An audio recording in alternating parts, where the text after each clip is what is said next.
En automne 1857, dans un coin tranquille du nord-ouest de la Pennsylvanie, 3 garçons nouveau-nés vinrent au monde dans des circonstances si remarquables que les professionnels de la santé débattent encore de leur cas à voix basse aujourd'hui. Nés dans la cave secrète d'une maison de réunion des frères anabaptistes durant l'une des nuits les plus périlleuses de l'histoire du chemin de fer clandestin, ces triplés développèrent des capacités qui défiaient toutes les lois connues de la psychologie et de la physiologie humaine. Pendant plus d'un siècle, leurs descendants ont gardé les secrets de ce que ces garçons pouvaient faire, des secrets qui, s'ils étaient révélés, nous forceraient à reconsidérer tout ce que nous pensions savoir sur les limites de la perception humaine. Ce que je m'apprête à partager avec vous n'a jamais été raconté en dehors des archives familiales, jamais documenté dans aucune revue médicale officielle, et jamais mentionné dans aucun cercle académique. Les preuves ont été intentionnellement enterrées. Mais ce soir, la vérité éclate enfin. Avant de nous plonger plus profondément dans ce récit glaçant qui commence dans l'ombre du réseau de sauvetage le plus clandestin d'Amérique, je dois vous demander quelque chose. Cette chaîne n'est pas pour tout le monde, seulement pour ceux qui sont assez courageux pour affronter des mystères qui remettent en question les fondements mêmes de ce que nous croyons possible. Si vous faites partie des rares personnes capables de gérer des histoires qui brouillent la frontière entre l'histoire documentée et les phénomènes inexplicables, cliquez sur le bouton d'abonnement dès maintenant. Et pendant que vous y êtes, laissez un commentaire pour me dire depuis quel état vous écoutez. Je veux savoir où se rassemblent mes compagnons chercheurs de mystères ce soir.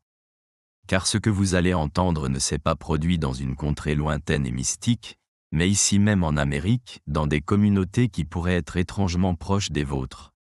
L'histoire que je vais vous raconter a commencé par une nuit glaciale de mars, lorsque 3 vies sont entrées dans ce monde dans l'endroit le plus improbable imaginable, déclenchant des événements qui déconcerteraient les médecins et les scientifiques pendant des générations. La ville de Havenwood, en Pennsylvanie, méritait à peine son nom en 1857. Avec une population d'environ 250 âmes, elle ne se composait que d'un amas de modestes demeures, d'un magasin général, d'une forge et de la simple maison de réunion en pierre qui servait la communauté locale des frères.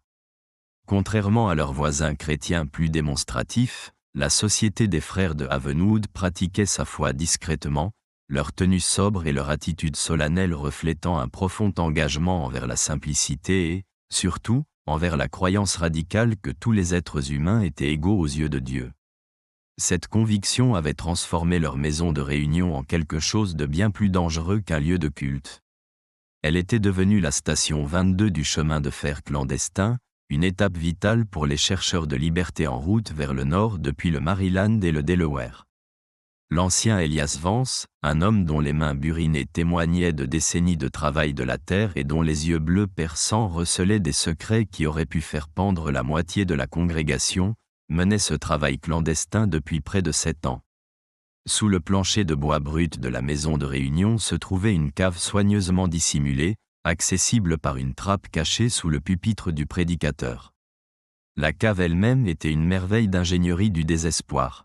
Creusée à la main pendant des mois de travail minutieux, elle s'étendait sur presque toute la longueur du bâtiment. D'épaisses poutres en bois soutenaient le plafond, tandis que la ventilation provenait d'un système ingénieux de bûches évidées dans un tas de bois, qui semblait décoratif mais apportait de l'air frais à ceux qui se cachaient en dessous. Chaque semaine, entre 5 et 20 chercheurs de liberté pouvaient s'y abriter, certains pour une seule nuit, d'autres pendant des semaines, en attendant un passage sûr vers la station suivante. Le mois de mars 1857 avait été particulièrement périlleux. La loi sur les esclaves fugitifs de 1850 avait enhardi les chasseurs d'esclaves, qui parcouraient désormais librement la Pennsylvanie avec l'autorité légale de réclamer la « propriété humaine ». Des chasseurs de primes professionnels comme les tristement célèbres frères Blackwood avaient été aperçus dans la région depuis des semaines, offrant des récompenses substantielles pour des informations sur les opérations du chemin de fer clandestin. La tension à Havenwood était si palpable qu'on aurait pu la couper au couteau. Chaque visiteur inattendu, chaque coup à la porte après la tombée de la nuit, chaque son inhabituel pouvait signaler la découverte et l'emprisonnement. C'est dans ce contexte de peur et de secret qu'une jeune femme était arrivée à la maison de réunion 3 jours plus tôt.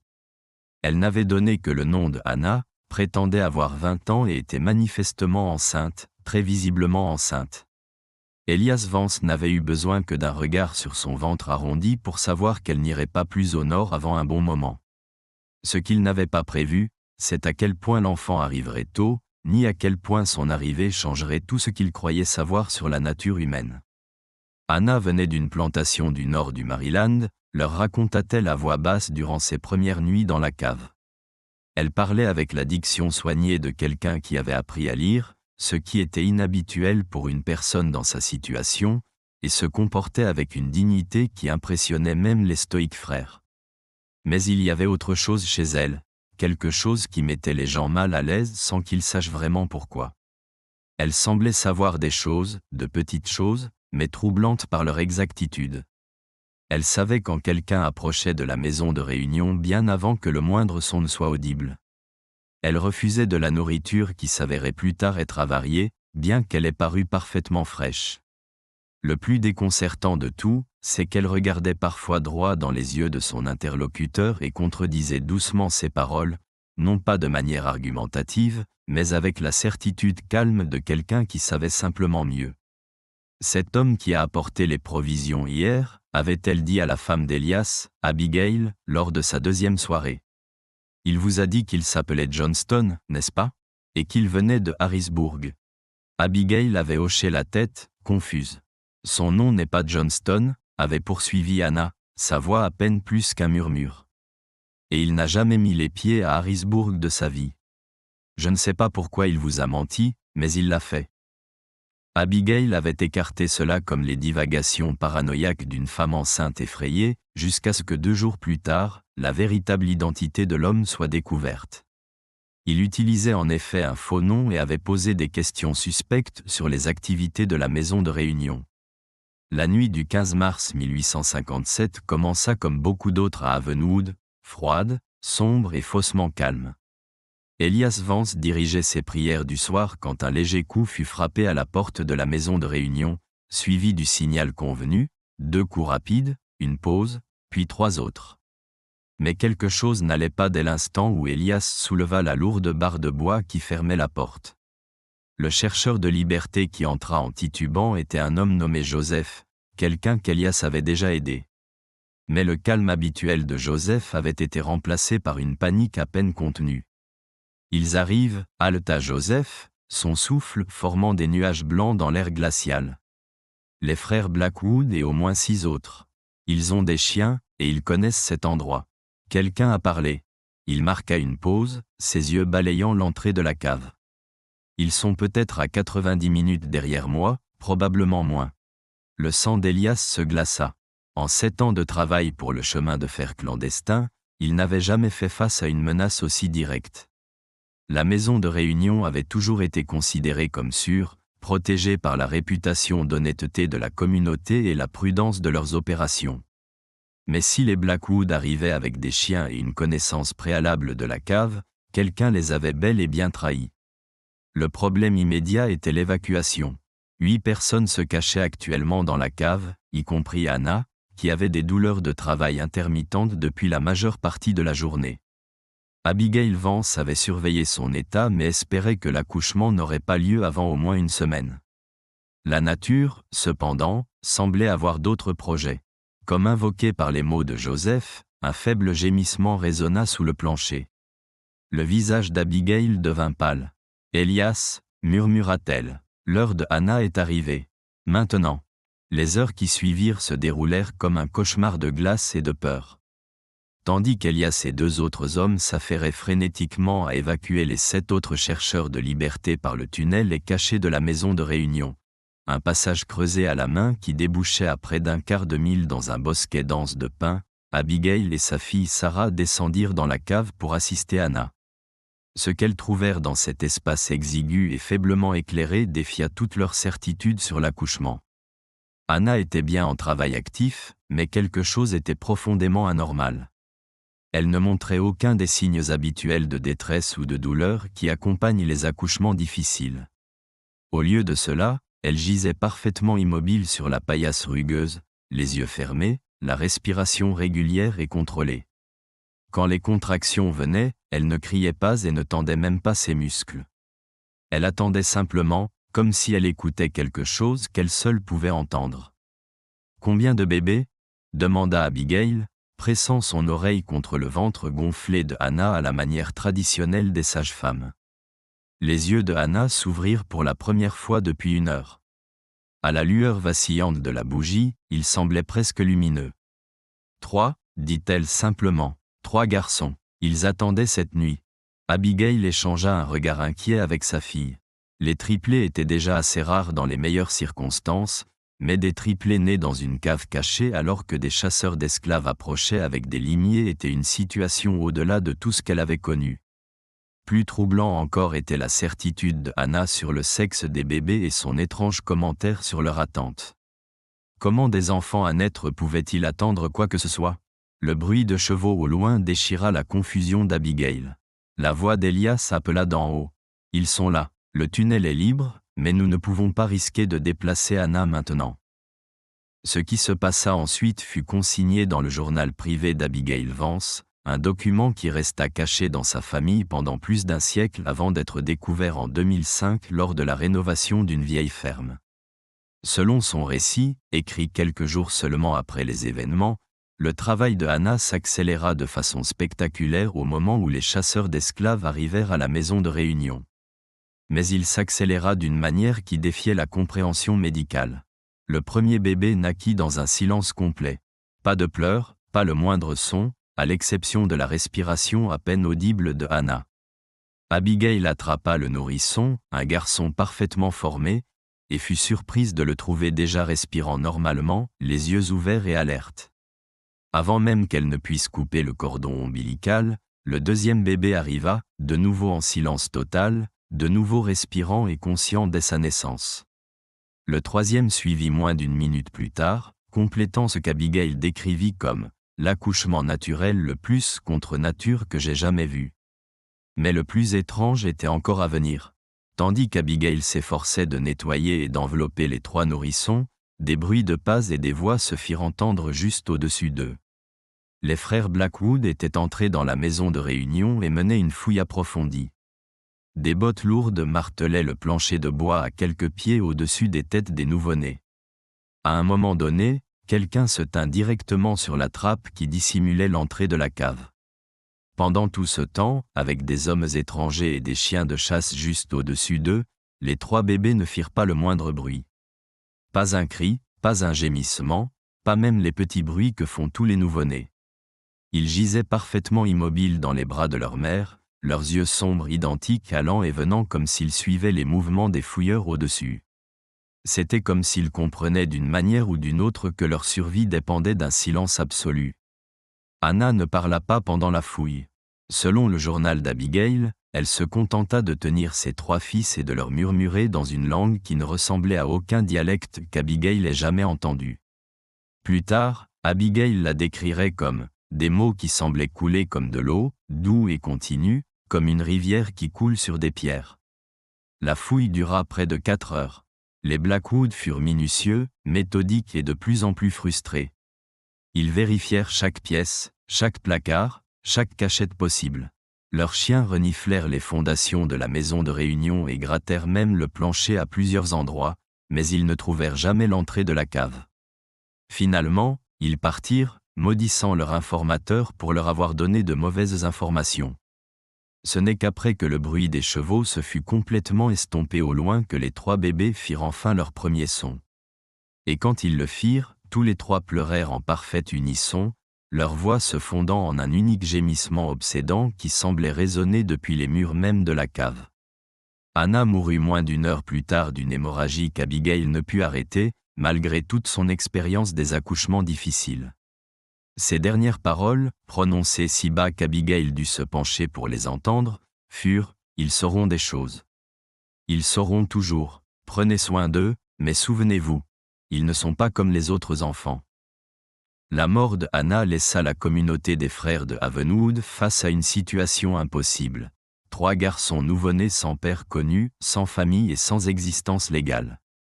C'étaient des enfants d'esclaves nés libres sur le sol de Pennsylvanie, mais sans aucun document pour prouver leur statut. Elias Vance prit la décision qui façonnerait le reste de sa vie. La communauté élèverait les garçons collectivement, chaque famille s'occupant d'eux à tour de rôle, mais toutes partageant la responsabilité de leur éducation. Les garçons furent nommés par la communauté selon la tradition des frères, Jonas, Silas et Elias. Dès leur premier jour, il fut clair que les dernières paroles de Anna avaient été plus que les divagations d'une femme mourante. Les 3 garçons n'étaient en effet pas comme les autres enfants, mais de manière assez subtile pour être considérés comme une coïncidence par quiconque n'y prêtait pas une attention particulière. Abigail Vance, qui avait pris la responsabilité principale des soins des garçons pendant leur première année, commença à tenir des notes détaillées sur leur comportement. Ces notes, découvertes avec son journal de naissance, offrent un aperçu troublant des premières manifestations des capacités inhabituelles des garçons.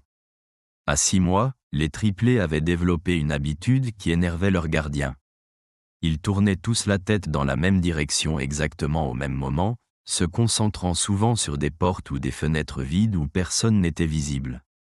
Quand quelqu'un apparaissait finalement à ces endroits, parfois quelques minutes plus tard, c'était toujours une personne contrariée, en colère ou cachant quelque chose.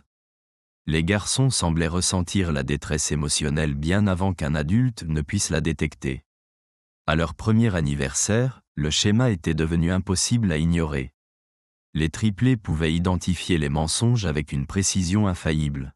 Lorsque les membres de la communauté leur parlaient, les garçons répondaient normalement aux déclarations véridiques mais se détournaient et refusaient de s'engager avec quiconque était malhonnête, même sur des questions insignifiantes.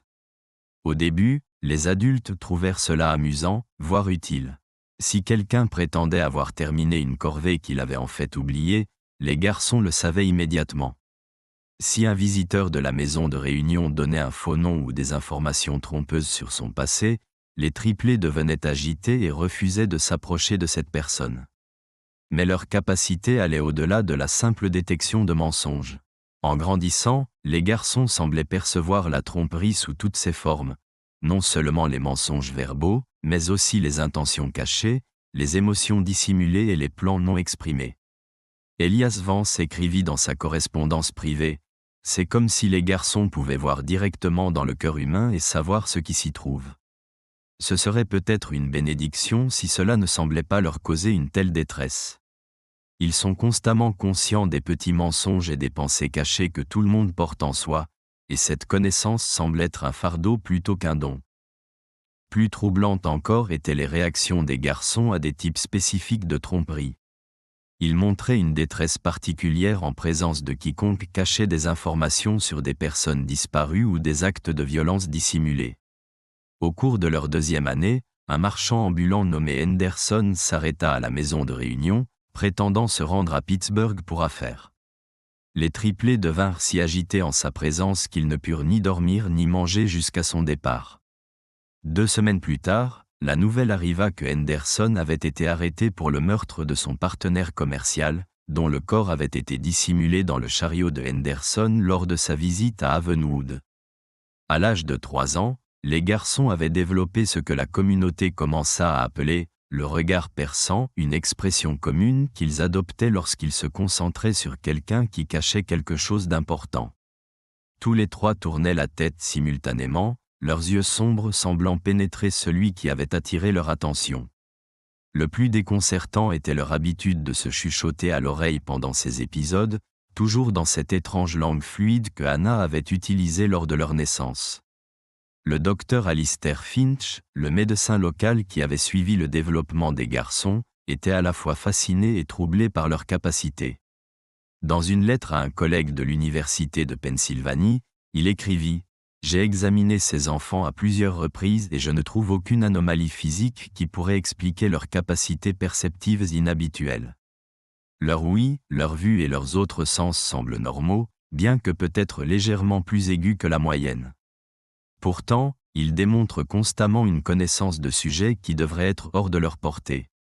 Je suis contraint de conclure que soit ces enfants possèdent une forme de capacité sensorielle inconnue de la science médicale, soit je suis victime d'une supercherie élaborée. Bien que la manière dont des enfants de 3 ans pourraient maintenir une telle supercherie dépasse mon entendement. L'impact des garçons sur les opérations du chemin de fer clandestin fut immédiat et profond. La nouvelle de leur capacité se répandit discrètement à travers le réseau de stations et de conducteurs. Les chercheurs de liberté commencèrent à demander spécifiquement à passer par Havenwood, sachant que les garçons pouvaient identifier les infiltrés et les traîtres avec une précision parfaite. La présence des triplés dans la cave de la maison de réunion devint une garantie de sécurité. S'ils restaient calmes et paisibles, les chercheurs de liberté savaient qu'ils étaient parmi des amis. Si les garçons s'agitaient ou refusaient d'entrer dans la cave, c'était un signe certain que quelqu'un dans le groupe n'était pas digne de confiance. Elias Vance se retrouva dans la position inconfortable de dépendre de 3 jeunes enfants pour la sécurité de l'une des plus importantes stations du chemin de fer clandestin de Pennsylvanie. Mais la précision des garçons était indéniable. En l'espace de 3 ans, ils identifièrent 5 infiltrés potentiels, empêchant ce qui aurait pu être des découvertes catastrophiques des opérations du réseau. Mais leur capacité avait un prix qui devint plus apparent à mesure qu'ils grandissaient. Les garçons étaient de plus en plus isolés des autres enfants, qui trouvaient leurs regards intenses et leurs conférences chuchotées déconcertants. Les adultes de la communauté, bien que reconnaissants de la protection offerte par les garçons, ne pouvaient se défaire du sentiment d'être constamment évalués et jugés. Même les personnes les plus honnêtes se sentaient mal à l'aise sous les yeux vigilants des triplés, sachant que chaque pensée et chaque émotion leur était en quelque sorte visible. Le plus troublant était la prise de conscience croissante des garçons de leurs propres capacités et de l'effet qu'elles avaient sur les autres. À l'âge de 4 ans, ils avaient appris à modifier leur comportement en présence d'étrangers, rendant leur regard perçant, subtil et leurs consultations chuchotées privées. Mais cette conscience de soi semblait approfondir leur isolement, créant une barrière entre eux et le reste du monde qui devenait plus prononcée chaque année. L'année 1860 apporta des changements à Havenwood qui mettraient à l'épreuve les capacités des triplés d'une manière que personne n'aurait pu anticiper.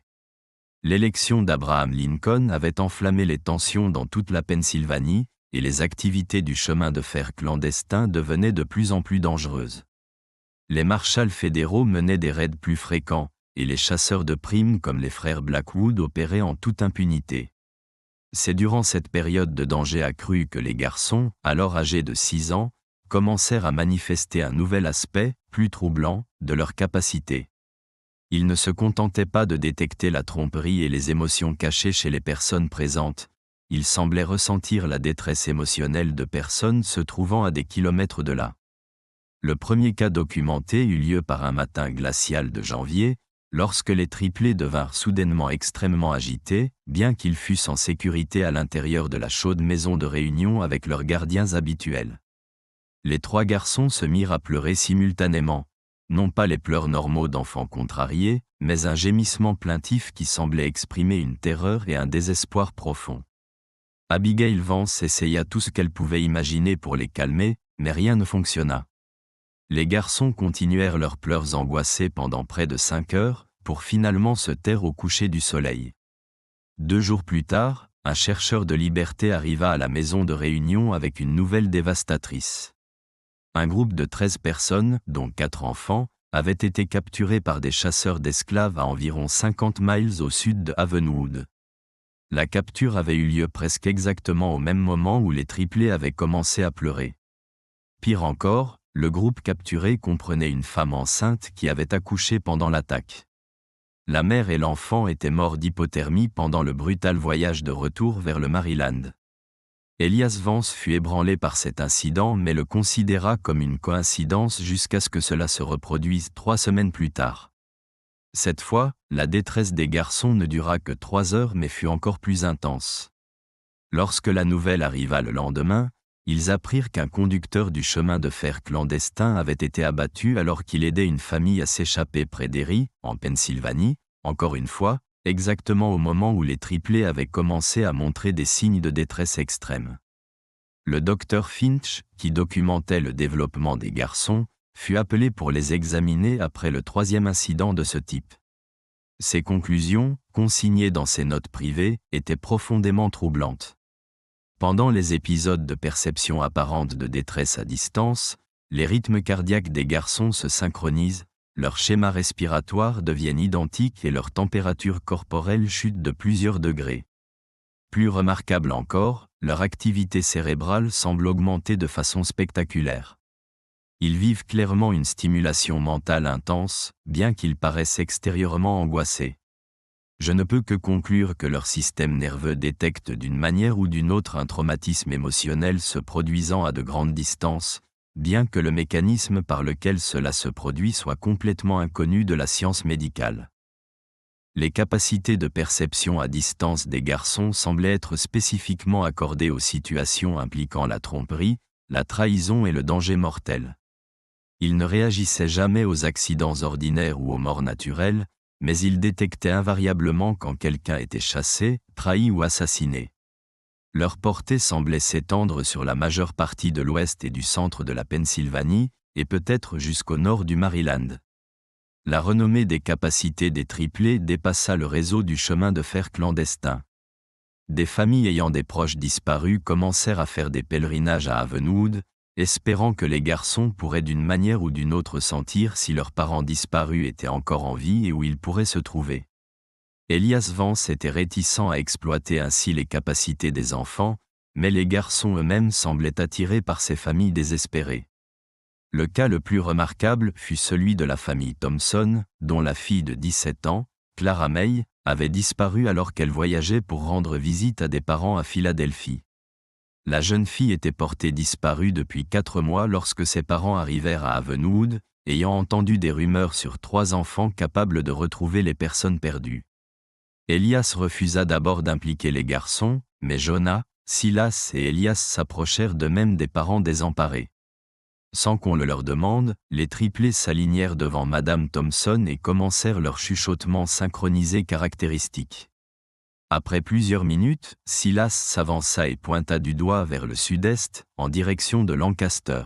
« Elle est là, dit-il simplement. Elle a peur, mais elle est en vie. L'homme qui l'a emmenée n'est pas celui qu'il prétendait être. » Agissant sur cette information, les autorités locales fouillèrent une ferme isolée près de Lancaster et trouvèrent Clara May Thompson enfermée dans une cave avec 2 autres jeunes femmes qui avaient été enlevées par un homme se faisant passer pour un prédicateur itinérant. Le ravisseur fut arrêté et avoua plus tard avoir prévu de vendre les femmes à la prostitution à Baltimore. Le sauvetage de Clara May Thompson marqua un tournant dans la façon dont la communauté percevait les triplés. Ils n'étaient plus simplement des enfants dotés d'une capacité inhabituelle à détecter les mensonges. Ils devenaient tout autre chose, quelque chose qui mettait même leurs gardiens des frères profondément mal à l'aise. Les capacités des garçons devenaient plus fortes et plus spécifiques chaque mois, et il ne semblait y avoir aucune limite à leur portée ou à leur précision. Mais le plus troublant était peut-être le détachement émotionnel croissant des garçons vis-à-vis du monde qui les entourait. La conscience constante de la tromperie, de la violence et de la souffrance humaine pesait lourdement sur eux. Ils souriaient rarement, jouaient rarement et passaient la plupart de leur temps blottis les uns contre les autres, chuchotant dans leur langue privée. Lorsqu'ils interagissaient avec des adultes, leurs conversations étaient empreintes d'une sagesse et d'une tristesse qui semblaient impossibles chez des enfants si jeunes. Le docteur Finch, dans ses dernières notes sur les garçons avant sa mort en 1864, écrivit « Je crains que nous n'assistions à l'émergence d'êtres humains fondamentalement différents du reste de notre espèce. Leur capacité semble s'étendre plutôt que de se stabiliser, et je ne peux prédire de quoi ils pourraient devenir capables en mûrissant. Plus troublant est le coût psychologique de leurs dons. Ces enfants sont témoins de plus de souffrances et de mal humain que la plupart des adultes n'en rencontrent dans une vie, et ils le font sans les défenses émotionnelles que les adultes développent avec le temps. Je ne sais pas quel genre d'hommes ils deviendront, mais je crains qu'ils ne soient des hommes à part, à jamais isolés par leur terrible connaissance de ce qui se cache dans le cœur humain. Le déclenchement de la guerre de sécession en 1861 apporta un chaos sans précédent aux opérations du chemin de fer clandestin de Pennsylvanie, mais il créa également de nouvelles opportunités pour les triplés de démontrer la pleine mesure de leurs capacités extraordinaires. Alors que les forces de l'Union et de la Confédération commençaient à se déplacer dans les régions frontalières, les garçons commencèrent à montrer des réactions aux activités militaires qui défiaient toute explication logique. Elias Vance remarqua ce nouveau développement pour la première fois pendant l'été 1861, lorsque Jonah, Silas et Elias, âgés de 7 ans, commencèrent à montrer des signes d'agitation extrême pendant plusieurs jours consécutifs. Les garçons se tenaient aux fenêtres de la maison de réunion, regardant vers le sud en direction du Maryland, leurs visages marqués par des expressions d'horreur qui semblaient bien trop matures pour leur âge. Quand Elias leur demanda ce qui les troublait, Silas, toujours le plus loquace des trois, dit simplement « Trop de gens vont mourir. » Tellement de gens. 3 jours plus tard, la nouvelle de la première bataille de Bull Run arriva, où les forces de l'Union avaient subi une défaite dévastatrice. Le timing était impossible à rejeter comme une coïncidence, surtout lorsque des incidents similaires commencèrent à se produire avec une fréquence croissante. Les garçons semblaient ressentir les grands engagements militaires des jours, voire des semaines, avant que la nouvelle n'atteigne Havenwood, et leurs réactions émotionnelles correspondaient précisément à l'ampleur des pertes.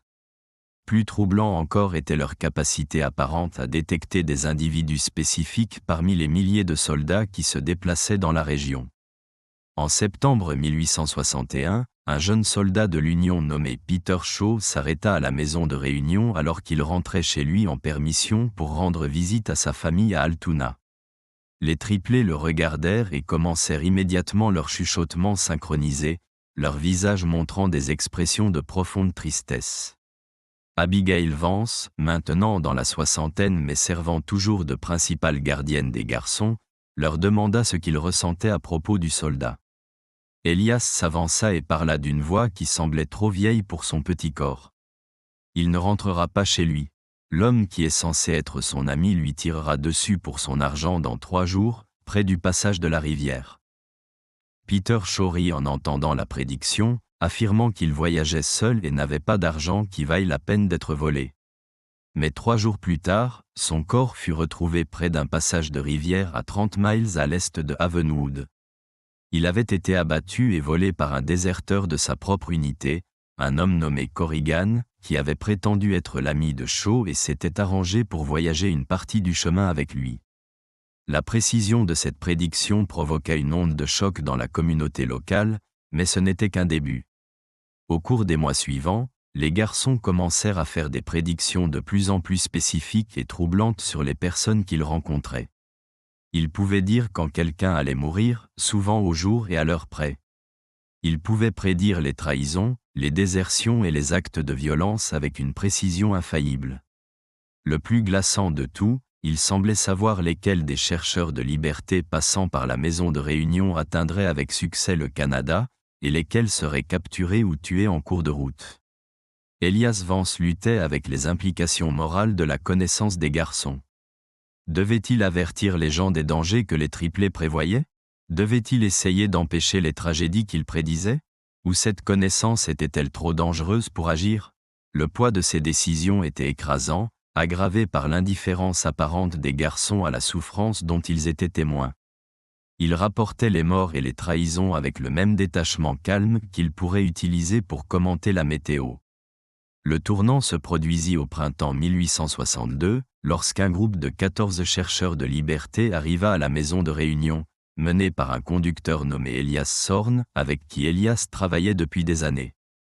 Sorn était un allié de confiance, un homme qui avait guidé avec succès des centaines de personnes vers la liberté en une décennie. Mais quand les triplés le virent, leur réaction fut immédiate et violente. Les 3 garçons se mirent à crier dès que Sorn entra dans la maison de réunion, un son différent de tout ce qu'ils avaient jamais produit. Ce n'était pas le cri d'enfant en détresse, mais quelque chose de primal et de terrifiant, comme les cris d'alerte d'animaux sentant un danger mortel. Ils crièrent et pointèrent Sorn du doigt, leur visage tordu par une expression de pure horreur. Sorn fut déconcerté et offensé par la réaction. Il n'avait jamais rien rencontré de tel de la part des garçons, qui avaient toujours été calmes en sa présence lors de visites précédentes. Elias tenta d'interroger les triplés sur ce qu'ils ressentaient, mais ils ne purent que répéter encore et encore « la mort ». Il apporte la mort, tellement de morts. Malgré les avertissements des garçons, Elias était réticent à renvoyer un conducteur de confiance et 14 chercheurs de liberté désespérés. Sorn insista sur le fait qu'il avait amené le groupe en toute sécurité depuis le Maryland et qu'il était prêt à les guider jusqu'à la station suivante. Les 14 chercheurs de liberté, des hommes, des femmes et des enfants âgés de 6 à 55 ans, semblaient véritablement désespérés et ne montraient aucun signe de tromperie. Mais l'agitation des triplés ne fit que s'intensifier au fil des heures. Ils refusèrent d'entrer dans la cave tant que Sorn et son groupe s'y trouvaient, et ils continuèrent leurs prédictions troublantes.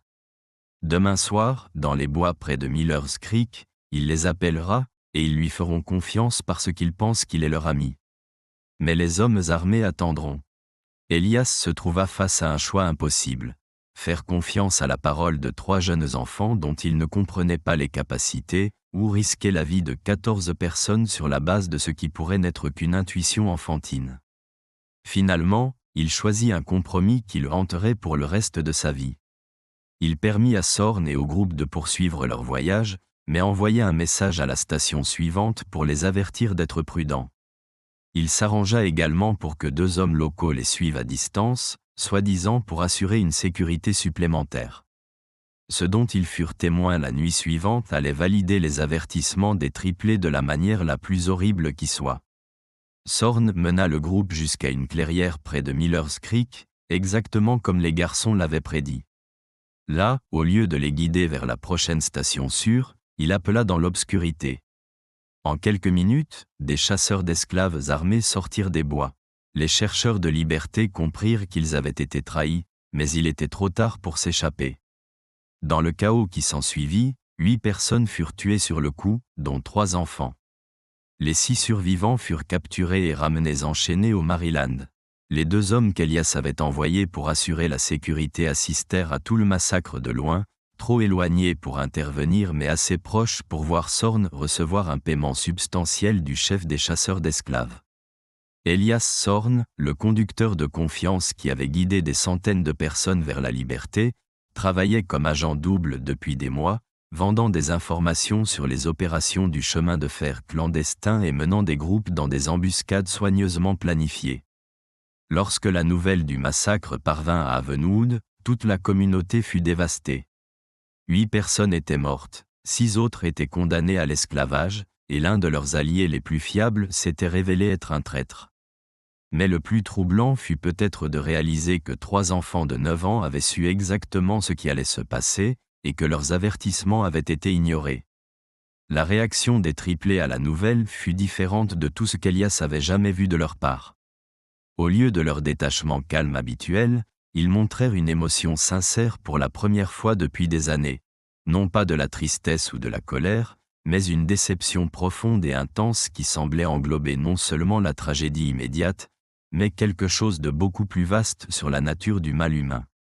Les gens n'écoutent jamais, dit Silas calmement, parlant pour les 3. Ils ne veulent jamais croire ce que nous pouvons voir. Ils pensent que nous ne sommes que des enfants, mais nous avons vu plus de morts que quiconque dans cette pièce. Nous savons de quoi les gens sont capables quand ils pensent que personne ne les regarde. Les mots des garçons restèrent en suspens dans l'air comme un verdict, et Elias réalisa que quelque chose de fondamental avait changé. Les triplés n'étaient plus seulement des enfants dotés de capacités inhabituelles.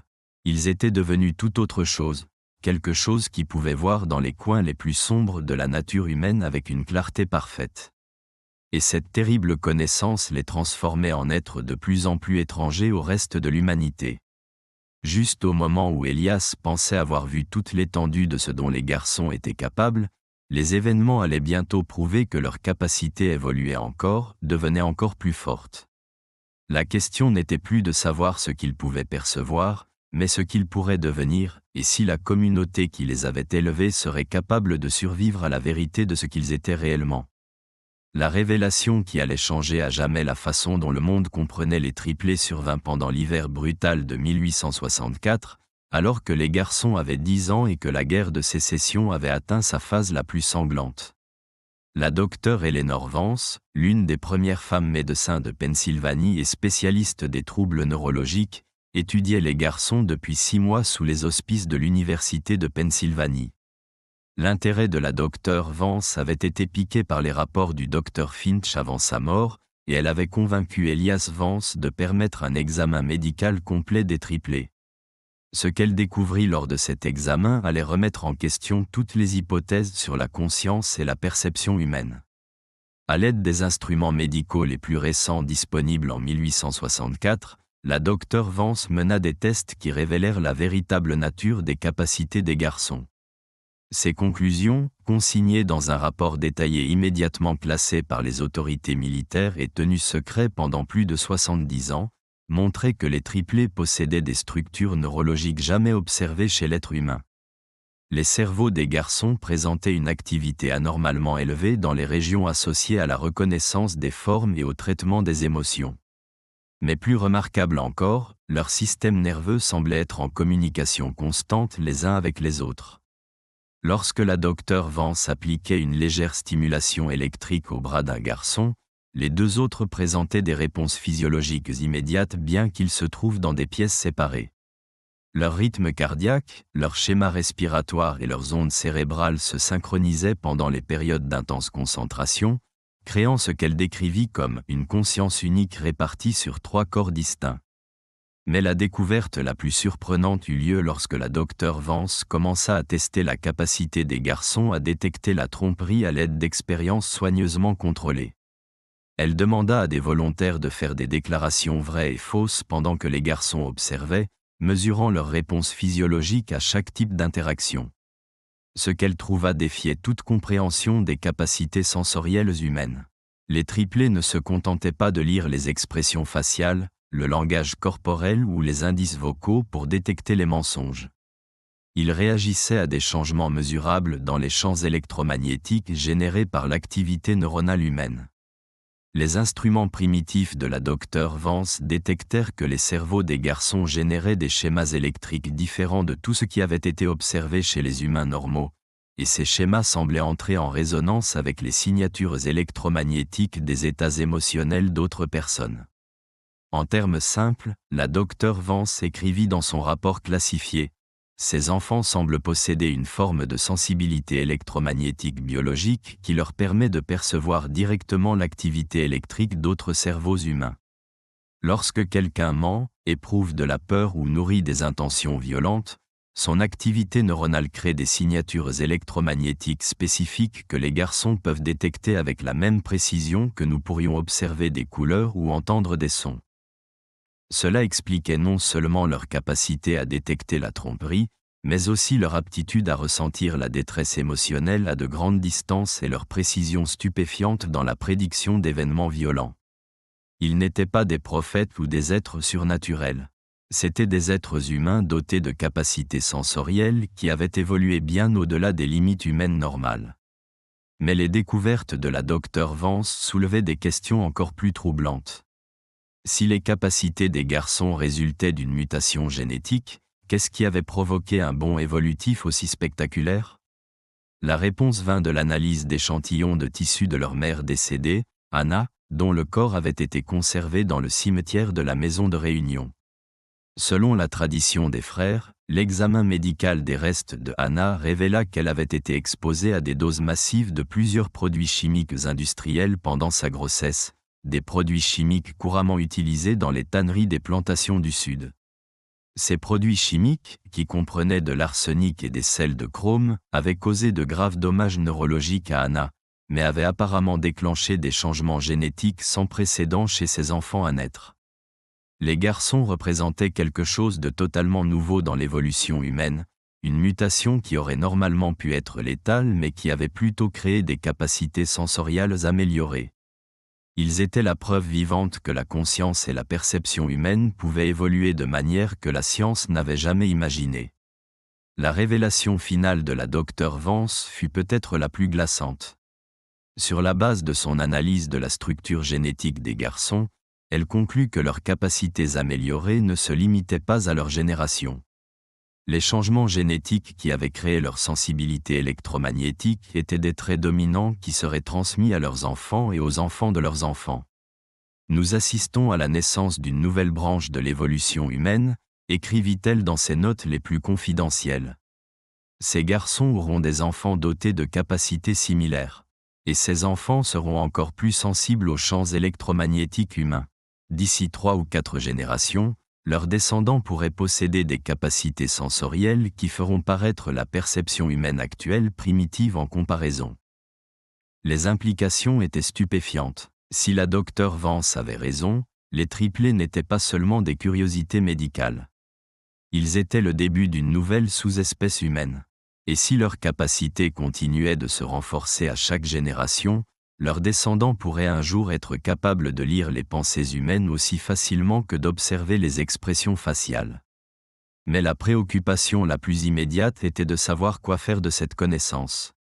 La guerre de sécession faisait rage, et les forces de l'Union et de la Confédération seraient prêtes à tout pour exploiter les capacités des garçons à des fins de renseignement militaire. Si la nouvelle de leur capacité se répandait au-delà de la petite communauté des frères, les triplés deviendraient des atouts précieux à capturer, étudier et utiliser comme des armes. Elias Vance se trouva face à une décision impossible. La docteure Vance était prête à publier ses découvertes, ce qui attirerait l'attention internationale sur les garçons mais garantirait également leur sécurité grâce à l'examen public. Alternativement, la recherche pouvait être étouffée, protégeant la vie privée des garçons mais les laissant vulnérables à ceux qui connaissaient déjà leurs capacités. La décision fut prise pour eux par un froid matin de mars, lorsque des marshals fédéraux arrivèrent à Havenwood avec l'ordre d'amener les triplés à Washington pour une consultation sur des questions de sécurité nationale. Quelqu'un dans la hiérarchie militaire avait eu connaissance des recherches de la docteure Vance et avait décidé que les capacités des garçons pourraient être précieuses pour interroger les prisonniers confédérés et détecter les espions confédérés. Mais les triplés avaient senti l'approche des marshals bien avant qu'ils n'atteignent la maison de réunion. Quand Elias trouva les garçons ce matin-là, ils étaient déjà prêts à partir, leurs quelques affaires emballées dans de petits sacs en toile. « Nous devons partir », dit simplement Jonah. « Si nous restons, de mauvaises choses arriveront à tout le monde ici. » Nous l'avons vu. Silas hocha gravement la tête. Les hommes qui viennent ne veulent pas seulement nous utiliser. Ils veulent nous étudier, nous ouvrir, voir comment nous fonctionnons. Et quand ils auront fini avec nous, ils viendront chercher nos enfants et les enfants de nos enfants. Elias, toujours le plus silencieux des trois, parla en dernier. Nous avons vu l'avenir qu'ils veulent créer. Un monde où les gens comme nous sont gardés dans des cages et utilisés comme des outils. Nous ne laisserons pas cela se produire. La décision des garçons était définitive. Ils disparaîtraient avant l'arrivée des marshals fédéraux, s'évanouissant dans le réseau de grottes et de passages cachés qui sillonnaient les collines autour de Havenwood. Elias fit une dernière tentative désespérée pour les convaincre de rester, arguant qu'ils seraient plus en sécurité sous la protection du gouvernement que cachés dans la nature. La réponse de Jonah révéla à quel point les garçons avaient mouru au-delà de leurs 10 ans. « Monsieur Vance, nous pouvons sentir les intentions de chaque personne dans un rayon de 40 miles d'ici. Nous savons que les hommes du gouvernement ne viennent pas pour nous protéger. Ils viennent pour nous posséder. Nous avons senti leurs pensées, et nous savons ce qu'ils comptent faire. Nous préférons tenter notre chance dans la nature plutôt que de devenir prisonniers dans un laboratoire. » Alors que le bruit des chevaux approchant résonnait à travers les champs gelés, les triplés se préparèrent à quitter le seul foyer qu'ils aient jamais connu. Mais avant de partir, ils firent une dernière révélation qui hanterait Elias Vance pour le reste de sa vie. « Il y en a d'autres, » dit Silas calmement. « Pas beaucoup, mais quelques-uns. D'autres enfants nés en des temps de grande violence et de souffrance. Des enfants dont les mères ont été exposées au même type de poison qui nous ont changés. Ils sont dispersés à travers le pays, et la plupart d'entre eux ne savent même pas encore ce qu'ils sont. Mais nous pouvons les sentir, et ils peuvent nous sentir. » Elias s'avança, son jeune visage marqué d'une sagesse qui semblait ancestrale. « Un jour, quand ce sera sûr, nous les trouverons. Nous leur apprendrons ce que nous avons appris, nous les aiderons à comprendre leurs capacités. Et peut-être, si nous sommes prudents, nous pourrons construire quelque chose de mieux que ce qui existe maintenant. Un monde où les gens ne peuvent pas se mentir, ne peuvent pas cacher leurs intentions malveillantes, ne peuvent pas prétendre être ce qu'ils ne sont pas. » Les dernières paroles des garçons, alors qu'ils se préparaient à disparaître dans la nature, étaient à la fois une promesse et un avertissement. « Nous observerons. Nous observerons toujours, et nous nous souviendrons de ceux qui nous ont aidés et de ceux qui ont essayé de nous faire du mal. Cette connaissance sera transmise à nos enfants, et à leurs enfants, et à leurs enfants après eux. Le monde est sur le point de changer d'une manière que les gens ne peuvent imaginer, et cela va commencer avec nous. Les marshals fédéraux arrivèrent à la maison de réunion 3 heures après la disparition des triplés, ne trouvant que des pièces vides et les traces évanescentes de 3 enfants extraordinaires qui avaient disparu aussi complètement que s'ils n'avaient jamais existé. Malgré des recherches approfondies impliquant des chiens de piste et des unités militaires, aucune trace des garçons ne fut jamais retrouvée.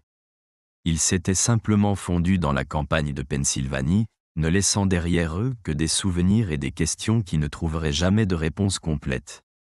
Les recherches de la docteure Eleanor Vance furent immédiatement classifiées par les autorités militaires et restèrent scellées pendant plus de 70 ans. Lorsque ces documents furent finalement publiés en 1935, ils firent sensation dans la communauté médicale. Mais à ce moment-là, les garçons auraient eu près de 80 ans, et tout espoir de les étudier était révolu depuis longtemps. Elias Vance vécut jusqu'en 1892, portant le secret de ce dont il avait été témoin pour le reste de sa vie. Dans ses papiers personnels découverts après sa mort, il écrivit « J'ai vu l'avenir de l'humanité, et cela me terrifie et m'émerveille à la fois. » Ces 3 garçons représentaient quelque chose de nouveau sous le soleil, quelque chose qui pourrait soit élever notre espèce à des sommets sans précédent, soit nous détruire complètement. Je prie pour que, où qu'ils soient allés, quoi qu'ils soient devenus, ils se soient souvenus de l'amour et de la gentillesse qu'ils ont reçus dans notre petite communauté. La station du chemin de fer clandestin de Havenwood continua de fonctionner jusqu'à la fin de la guerre de sécession, mais elle ne fut plus jamais la même après le départ des triplés. Sans leur capacité à détecter les infiltrés et les traîtres, l'opération devint de plus en plus dangereuse, et plusieurs conducteurs furent capturés ou tués. La maison de réunion elle-même fut finalement abandonnée en 1885, et le bâtiment tomba lentement en ruine. Mais l'histoire des triplés ne s'arrêta pas à leur disparition. Au cours des décennies suivantes, des rapports commencèrent à faire surface à travers les États-Unis sur des capacités perceptives inhabituelles. Une fille en Illinois qui pouvait prédire des accidents des jours avant qu'ils ne se produisent. Des jumeaux au Kansas qui pouvaient localiser des personnes disparues avec une précision impossible. Un enfant en Oregon qui pouvait dire si quelqu'un mentait simplement en le regardant. La plupart de ces rapports furent rejetés comme du folklore ou de l'exagération, mais un schéma se dégagea pour ceux qui savaient quoi chercher. Les enfants naissaient toujours en des temps de grande violence ou de bouleversements sociaux. Leur mère avait souvent été exposée à des produits chimiques industriels ou à des substances toxiques pendant la grossesse, et les enfants eux-mêmes manifestaient la même sensibilité électromagnétique que la docteure Vance avait documentée chez les triplés de Havenwood. La recherche génétique moderne a confirmé ce que la docteure Vance soupçonnait en 1864. Un stress environnemental extrême combiné à une exposition à certaines substances toxiques peut déclencher des mutations génétiques rapides qui sont transmises aux générations suivantes. Les triplés représentaient l'un des premiers cas documentés d'évolution humaine induite par le stress, un phénomène que les scientifiques reconnaissent aujourd'hui comme plus courant qu'on ne le pensait auparavant. Des études récentes ont identifié au moins 53 cas documentés d'individus dotés d'une sensibilité électromagnétique accrue, nés entre 1850 et 1900, principalement dans des régions touchées par la pollution industrielle ou des conflits militaires. Bien que la plupart de ces individus aient mené des vies tranquilles et n'aient jamais développé leur capacité au point de celle des triplés de Havenwood, leur héritage génétique a continué à se propager dans la population américaine. La docteure Evelyn Reed, neurologue à l'Université de Pennsylvanie qui a passé 25 ans à étudier la sensibilité électromagnétique chez l'homme, estime que les descendants de ces premiers cas pourraient représenter jusqu'à 0,15% de la population américaine actuelle. Nous assistons à l'émergence d'une variante humaine qui possède des capacités sensorielles que notre espèce n'a jamais eues auparavant, a-t-elle expliqué dans une interview en 2021. Ces personnes ne sont pas des télépathes ou des médiums. Ce sont des humains dotés d'une sensibilité neuronale accrue qui leur permet de détecter les schémas électromagnétiques générés par d'autres cerveaux humains. Les implications pour les forces de l'ordre, la sécurité nationale et la société humaine sont profondes. Si la Dr Reed a raison, il pourrait y avoir des milliers d'Américains possédant un certain degré de capacité à détecter la tromperie, à ressentir les émotions cachées ou à localiser les personnes disparues. La plupart ne sont peut-être même pas conscients de leur capacité, considérant leurs intuitions précises comme des coups de chance ou des coïncidences.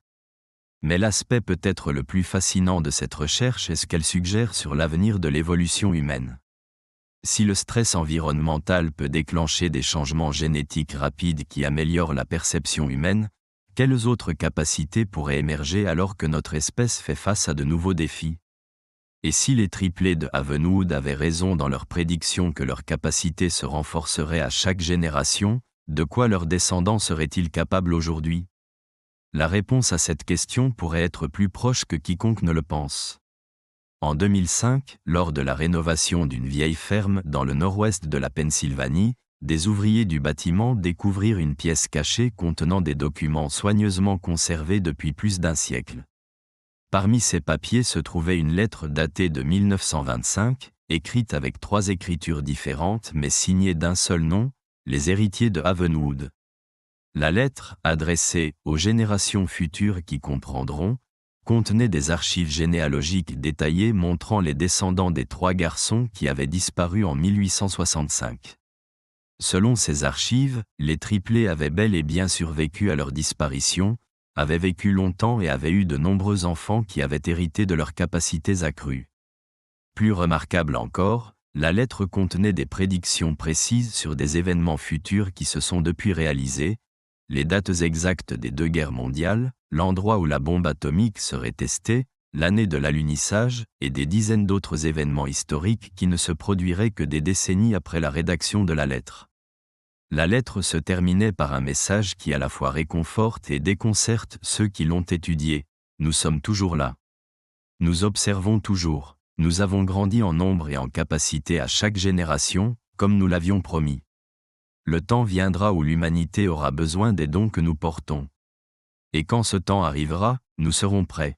D'ici là, nous restons cachés, apprenant, grandissant et nous préparant pour le jour où le monde sera enfin prêt à accepter ce que nous représentons, la prochaine étape de l'évolution humaine. La lettre était accompagnée d'une adresse contemporaine en Pennsylvanie et d'une simple instruction. Quand vous serez prêt à en savoir plus, venez à cet endroit à l'anniversaire de notre naissance.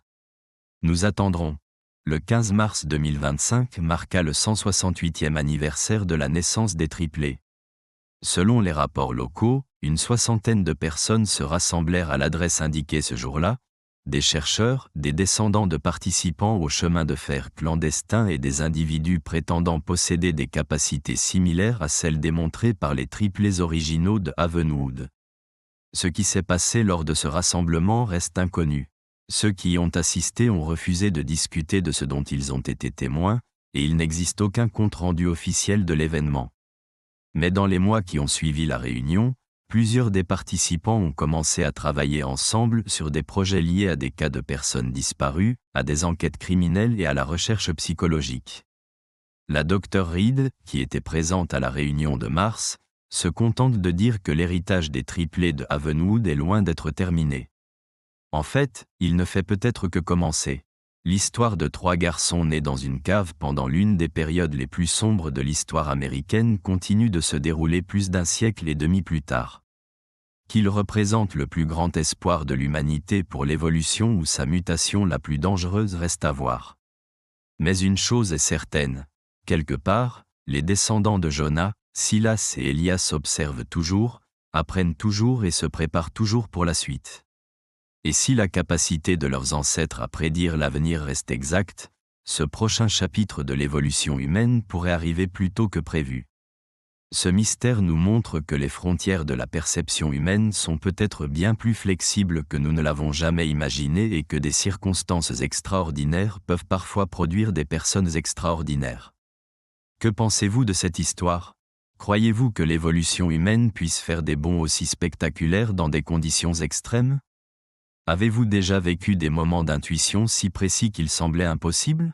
Laissez votre commentaire ci-dessous en partageant vos réflexions sur les triplés et si vous pensez que leurs descendants pourraient encore être parmi nous aujourd'hui.